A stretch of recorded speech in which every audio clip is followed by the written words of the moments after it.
Assalamualaikum warahmatullahi wabarakatuh. Apa kabar teman-teman? Hari ini kita akan belajar subtema 3 pembelajaran 1-3 dari tema 1. Hari ini kita akan belajar perkembangbiakan pada makhluk hidup. Yang pertama ada perkembangbiakan generatif. Perkembangan biakan generatif adalah perkembangbiakan yang terjadi pada hewan. Dilakukan dengan cara perkawinan. Proses ini terjadi saat sel dari spesies jantan bertemu dengan sel dari spesies betina, kemudian keduanya melebur dan menyatu akhirnya menghasilkan keturunan. Lalu ada perkembangbiakan vegetatif. Untuk perkembangbiakan generatif terdiri dari ovivar yaitu bertelur, ada vivivar yaitu beranak, lalu ada ovovivipar yaitu bertelur dan melahirkan. Nah, sekarang kita lihat perkembangbiakan ovivar, yaitu perkembangbiakan suatu makhluk hidup dengan menghasilkan telur dan kemudian telur tersebut dierami sampai menetas di luar badan induknya dan menghasilkan anak atau individu baru yang sejenis.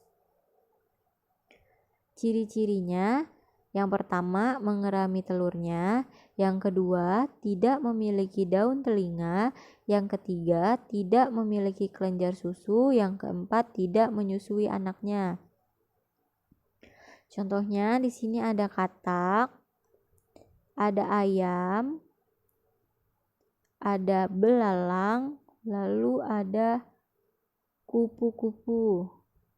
Selanjutnya perkembangbiakan vivipar, yaitu perkembangbiakan suatu makhluk hidup dengan cara pembuahan sel jantan terhadap sel telur betina di dalam tubuh induknya.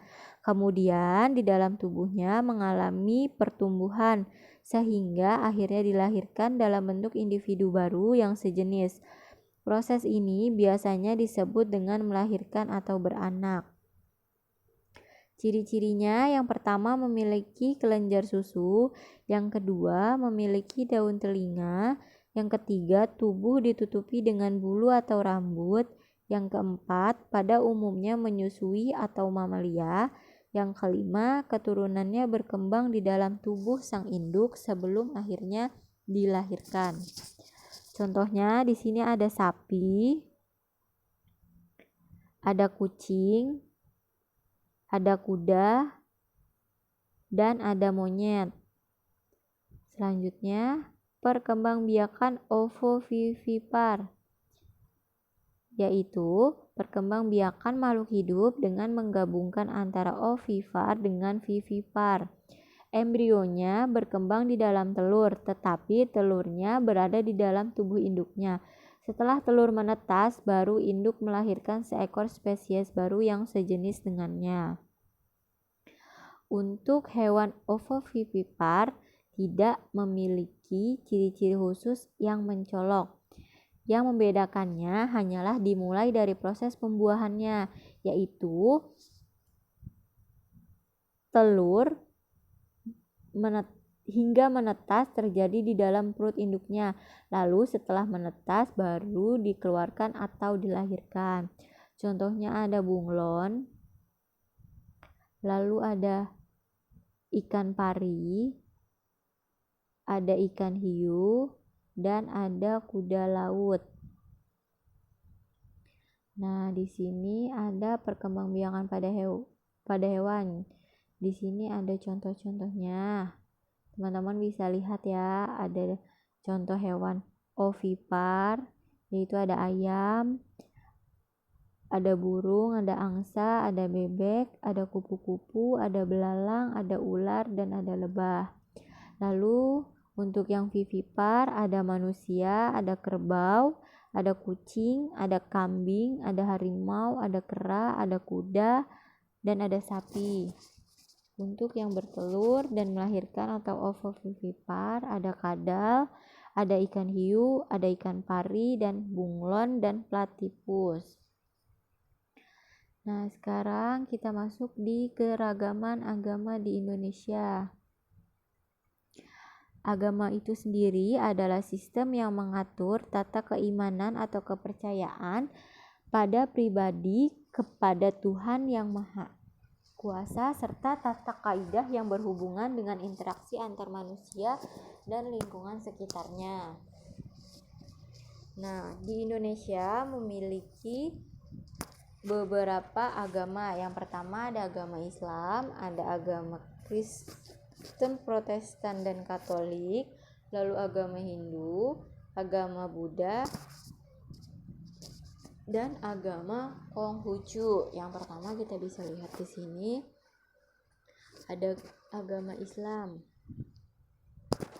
yaitu memiliki hari raya Idul Fitri dan hari raya Idul Adha. Lalu kitab sucinya itu Al-Quran dan beribadah di masjid. Lalu selanjutnya ada Kristen Protestan dan Kristen Katolik. Hari rayanya hari Natal, Jumat Agung, kenaikan Isa Al-Masih, dan Paskah. Kitab sucinya Alkitab atau Injil. Beribadah di gereja. Lalu ada agama Hindu. Kitab sucinya Weda. Hari rayanya Nyepi, Kuningan, Galungan, dan Hari Saraswati. Beribadah di pura. Lalu selanjutnya ada agama Buddha. Kitab sucinya Tripitaka. Lalu hari rayanya ada hari raya Katina, hari raya Waisak, dan hari Asada. Beribadah di wihara. Lalu ada agama Konghucu. Kitab sucinya Sisuwujing. Hari rayanya ada tahun baru Imlek dan Cap Gomeh. Beribadah di kelenteng. Nah, tadi kita udah belajar tentang perkembangbiakan pada makhluk hidup. Sekarang kita bisa lihat di sini ada contoh pertumbuhan pada ayam yang melalui proses yang pertama itu dari telur. Setelah telur,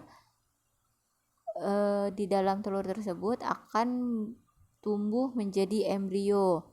Setelahnya, telur akan menetas, kemudian akan menjadi anak ayam. Lalu setelah itu akan menjadi ayam dewasa dan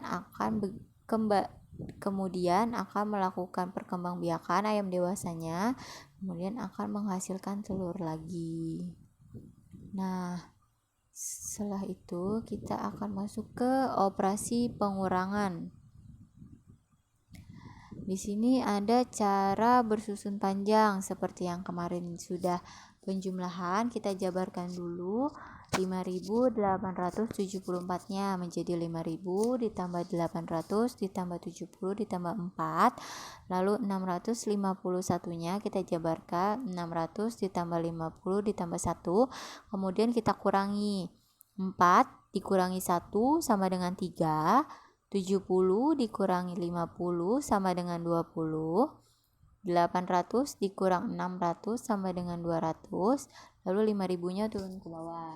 Jadi bisa kita tulis 5.000 ditambah 200 ditambah 20 ditambah 3. Jadi hasilnya 5.223. Itu yang susun panjang. Sekarang kita lihat yang cara susun pendek. Seperti kemarin langsung saja. 4 dikurangi 1 sama dengan 3, yaitu satuan dikurangi satuan. 7 dikurangi 5 sama dengan 2, yaitu puluhan dikurangi puluhan.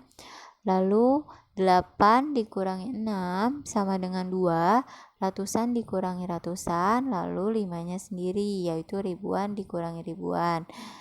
Nah, Sekian untuk pembelajaran dari subtema 3, pembelajaran 1 sampai 3. Semoga teman-teman dapat memahaminya, tetap jaga kesehatan dan tetap semangat untuk belajar di rumah. Wassalamualaikum warahmatullahi wabarakatuh.